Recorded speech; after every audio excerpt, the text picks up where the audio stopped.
part of Double P Media, doublepmedia.com. We're covering the most recent season of The Crown. Make sure that you've watched it before you listen. You've been warned.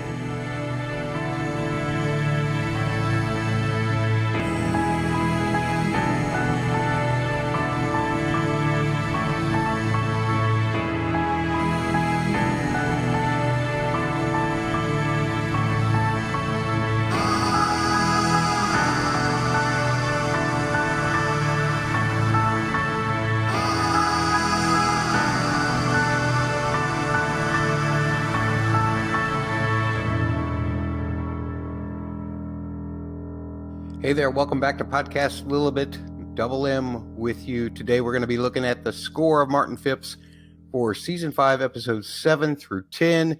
If you haven't seen those episodes, then you're further behind than we are. We've already discussed the entirety of the season, and I will be giving away plot points for this set of episodes. So if you haven't seen them, I don't want to be the one to spoil you. Go and watch them, then come back. We're going to be here. The video will be here. You don't have to worry about it. Also, have some other news that I need to talk about, and that is we had a contest in our last episode. Go back one episode and check out to see if you are a winner, if you weren't aware that you've won something. Why do I say that? Because we have not received emails from people who have won, or at least a couple of you. I'm not going to say which prizes, which ones, because I don't want people trying to impersonate these people. A lot of them were iTunes reviews winners, and so I don't know the real names in order to call them out. If you left a review on this podcast, I believe on Apple Podcasts is where all of the winners came from, check back at the contest winner and see if that is your Apple ID that you used to give us a review, and then send an email with your shipping information to mattsaudioblog@gmail.com, MATTS audioblog@gmail.com. Those of you I haven't sent stuff out to yet, I need to hear from you real soon. Send an email to mattsaudioblog@gmail.com with a shipping address so that I can send you these gifts. I know a couple of people have sent those in already. Congratulations to them. Your prizes are on the way if you haven't received them already. That being said, you can contact me in other ways too. You can tweet to @LilibetPod on Twitter, LILIBetPod on Twitter. You can leave comments down on our YouTube videos, which you can find at Double P Media's YouTube. That's youtube.com/C/the word double, the letter P, the word media. And if you're on YouTube, you're getting a whole other bunch of other ways that you can contact me. But the one I want you to primarily think of, especially if you're a winner, is mattsaudioblog@gmail.com, MATTS audioblog@gmail.com. I've rambled enough. Let's get into talking about Martin Phipps' score for Season 5, Episodes 7 through 10. And we'll start off by quickly going through all of the additional music that wasn't composed by Phipps that was in these episodes. In the 7th episode, we heard Fade Into You by Mazzy Star, and that happened as Diana and Khan are there after the movie.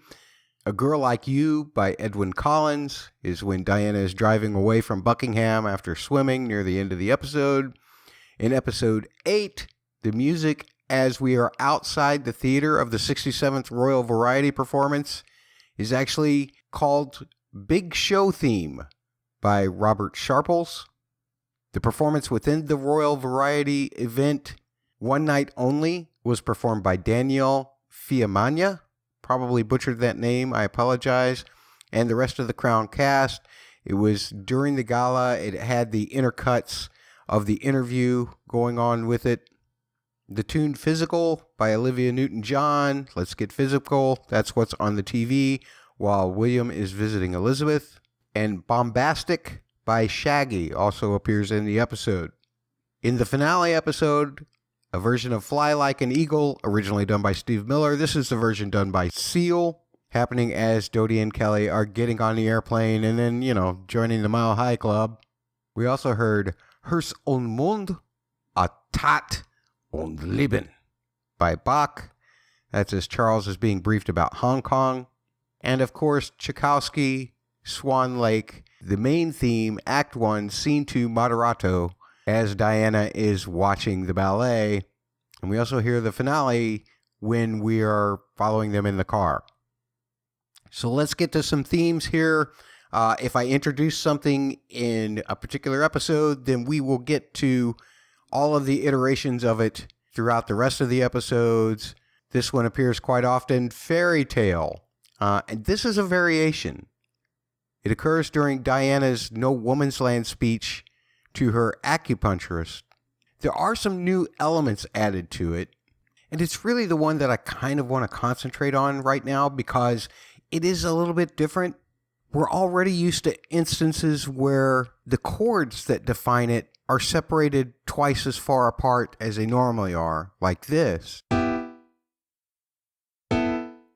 And we've even heard those tensions, like constantly pulsating eighth notes before, but they really add tension because of what Bashir is trying to do, what this is going to mean for Diana. But I'm talking about this. Dynamics are really important there. The way that they kind of increase in loudness as they go further along. But then there is also this bass line that is added to it that adds even more tension because it's outlining the minor chord and it's moving with the chords as well, like this.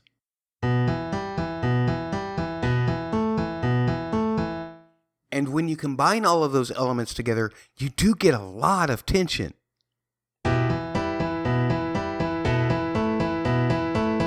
Then in episode 8, we hear just the chords as the BBC top brass come to see Bashir and his department head. And again, when Nulit gets to the go-ahead and signals Bashir, there's no running bass line, but the chords and the eighth notes are there. And the melody occurs when Diana gives the interview. And we hear it again in the finale episode as Diana has discovered Redial and keeps voting for the monarchy. Not a whole lot additional to say about this. There's just a certain duality or a polyality. I don't even know if that's a word, but what I mean is that there are several components that combine to produce the full theme, but each one of these different components, as we've seen demonstrated throughout these episodes, can be highlighted, or other parts can be removed in order to highlight them, so that you still get the same kind of conceptual feeling about them, yet by removing one part or adding a part, you get a different emotional context or a different kind of focus. Plus, it adds variety so that you're not hearing just the exact same theme over and over and over again. Back to episode 7, the cut from the season 5 official soundtrack, 40 Years. This one happens as Diana is leaving Williams at Eton, and Elizabeth talks to her private secretary about it.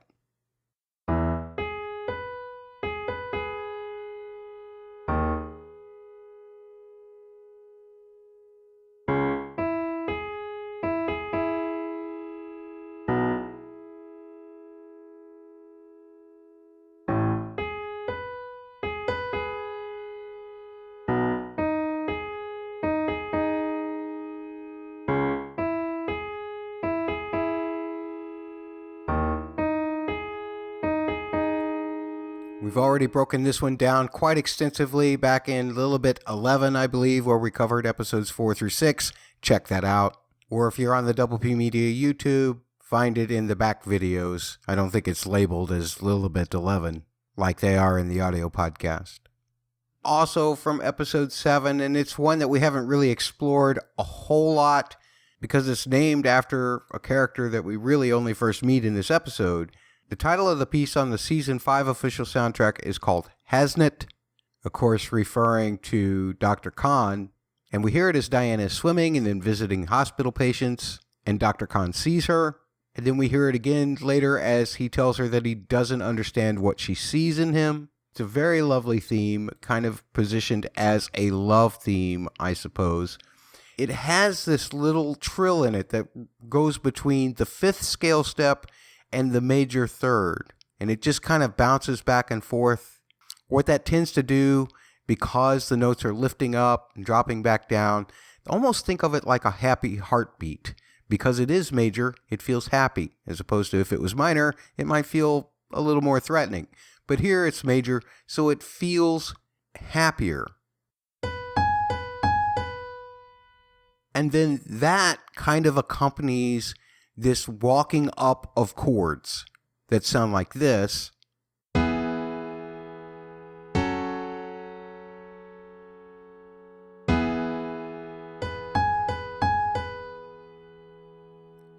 A very simplistic kind of approach here. He's simply walking up the major scale with each chord, keeping it diatonic, which means that there's no kind of irregularities that give pause. It's just nice and sweet. And then the final phrase of it pretty much goes like the first, but there's a little bit more complex harmony, which represents a deepening of the relationship that sounds like this.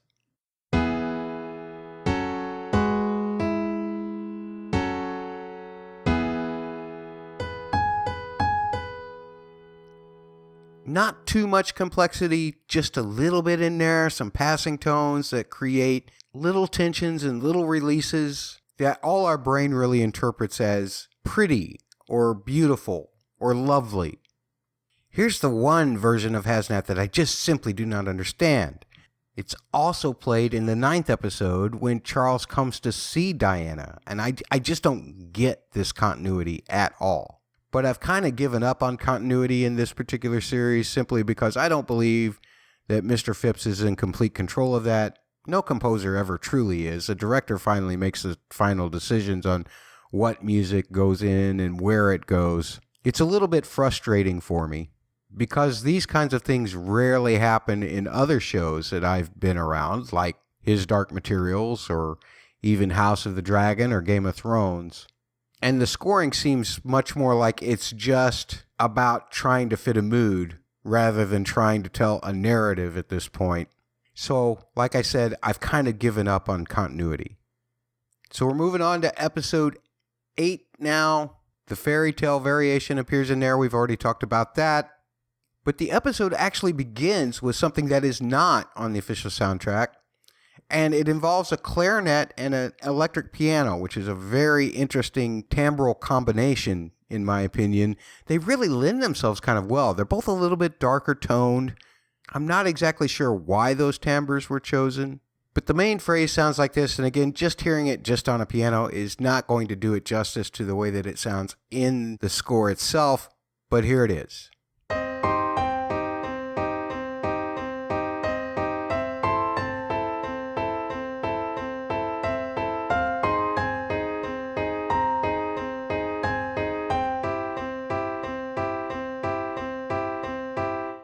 So the interesting thing about this is that it is in a 6 or 3/4 time signature, which gives it just a little bit of oddity, which I suppose you could say Marmaduke is a little odd.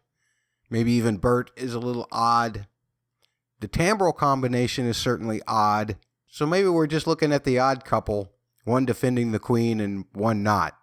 It seems really interesting to me that the choices that are made for official soundtracks are often really puzzling. This is something that is brand new that had never been heard, and many of the cuts on the Season 5 official soundtrack are new, but there are also repeats of some things. There was especially a repeat between the Season 4 OST and the Season 3 OST, except for the themes related to Diana, because that was a new circumstance. Still, I would have loved to have had a full version of this particular theme. I just think it's kind of cool. The next theme to talk about in Season 5, Episode 8 is another variation of Daggers, which we've heard a lot throughout the course of this particular season. This version occurs when Bashir and his crew are coming into Kensington Palace to set up for the interview. Let me just play the full version of it first, and then we're going to break it down just a little bit.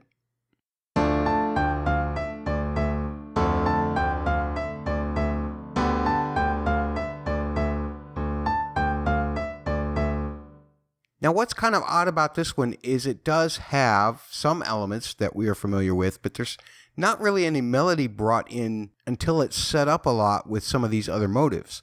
The first part is the bass line is different. The bass line goes like this.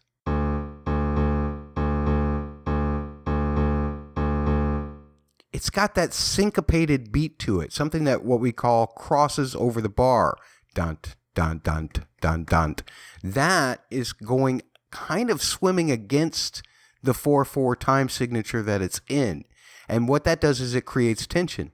This is kind of a tense thing. Not only are we tense about Diana's interview, but I suppose we're a little tense as to whether they'll get away with the setup, getting past the guards and all of that. The other thing is this counter line on top that seems to stop in a place like it needs to continue.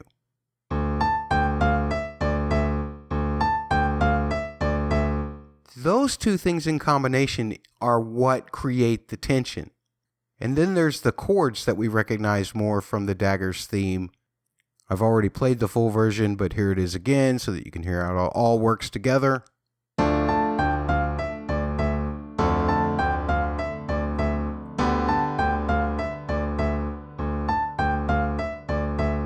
Another theme that we've already covered very extensively during this season and in prior seasons as well, the simple harp, which has several variations, but we covered it again back in podcast Lilibet number 11, or look for that back in the back episodes covering the music of the Crown, episodes 4 through 6 on the Double P Media YouTube. Simple Harp is the title from the official soundtrack. Right? Was it season 3, season 4? I'm not sure. But it occurs as Diana comes to see the Queen.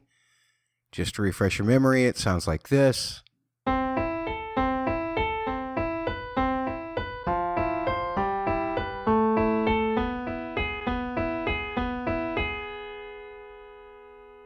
This next theme that occurs in the 8th episode is as Elizabeth and Diana talk. When Elizabeth says to be our next queen, that's when the main line from Duck Shoot, really ties in with the first time that we ever heard this theme, really, since Elizabeth was going to be our next queen. So it was a nice choice thematically, I suppose. We also have talked about this one a great deal. It sounds like this.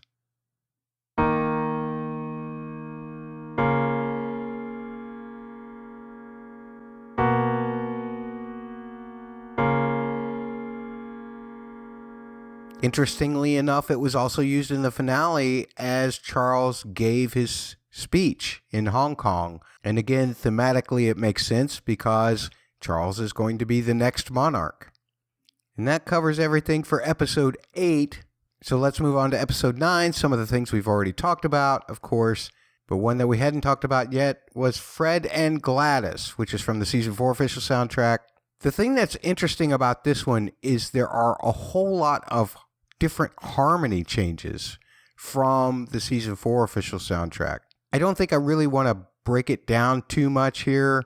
It's just that if you listen to the melody here and you listen to the melody even back in the episode where Windsor Castle burned and we heard it there, you'll definitely hear a difference in the supporting notes, the supporting harmony underneath that really, in this case, evokes a lot of emotion.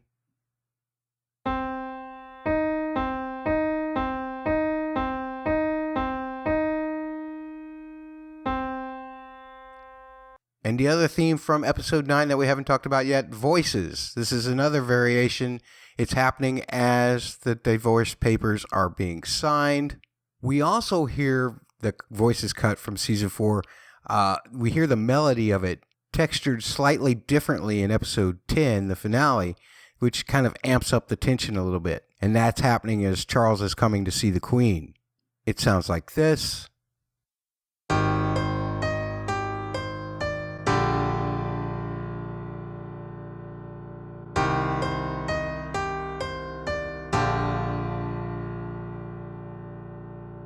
Not much really to talk about in terms of the variations, just you recognize it well enough, but the subtle differences give it new emotional context.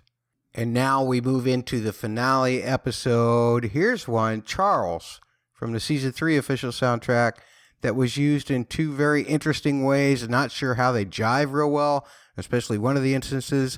I've blabbed so much about continuity already. I don't know if I need to say anything more, but I just didn't quite understand why this theme was being played as John Major was leaving Buckingham Palace and him waiting for Tony Blair, or while Blair was walking through the palace to meet the Queen. I did understand it when it occurred after Charles gave his little speech to Blair, the new prime minister, and even during the fact that Blair is talking to his wife while Charles and Camilla are on Britannia. That makes sense. The theme is called Charles. It's always been associated with Charles, but it's been used very weird throughout this entire season. At one point, it was used for Elizabeth and Margaret talking about Diana. Here I go on that tangent again. I'm gonna shut up. It's still a very lovely theme, kind of sad. We discussed it a lot again in the prior musical podcast, Lilibet 11, or look for the video on the Double P Media YouTube. But just to say that it sounds like this.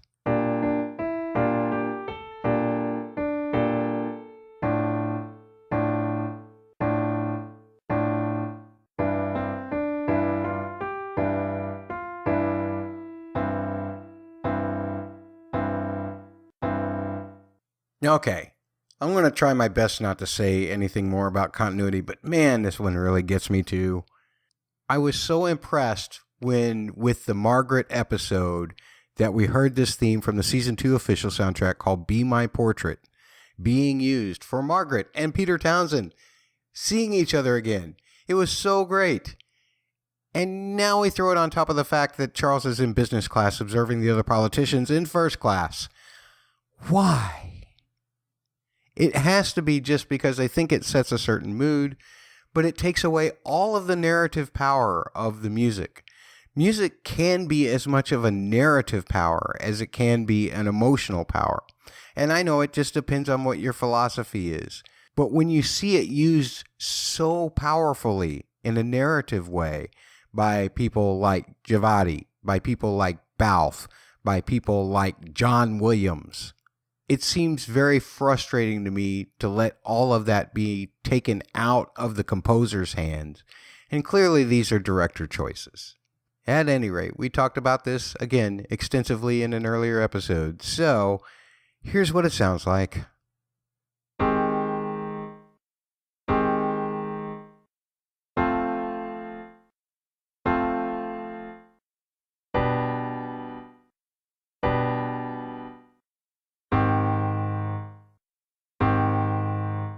A lot of solo horn was being used for Elizabeth this season. Kind of the same approach that Phipps took to Elizabeth in season 3, and even pulls out the Aberfan theme once again as Elizabeth says goodbye to Britannia. Now, we often associated Aberfan as, kind of a tragic theme because it's about that tragic event that happened at that tragic place. And I suppose for Elizabeth, it is tragic to lose her boat as well. So I can almost see some continuity here, if for no other reason than that. But just to remind you what it sounds like, and we've broken this down 3 billion times in past episodes, so check it out. But here's what it sounds like.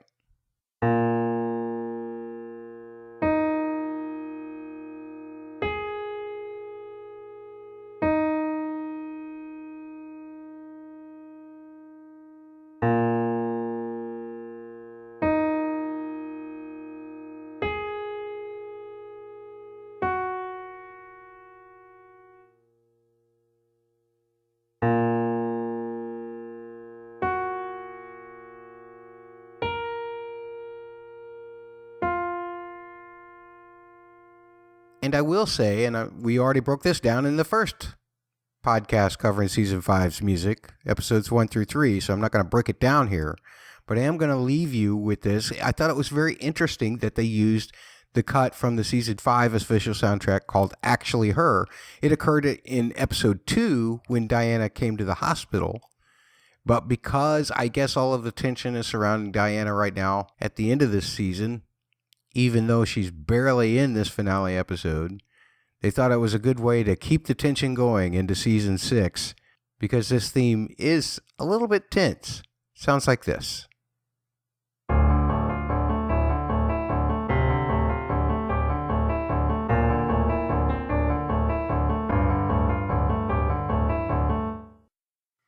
And that's going to do it for this podcast. Remember that there will be more stuff coming out on the Double P very shortly. Bubba and Catfish with Parsec Passion podcast We'll be covering The Mandalorian Season 3.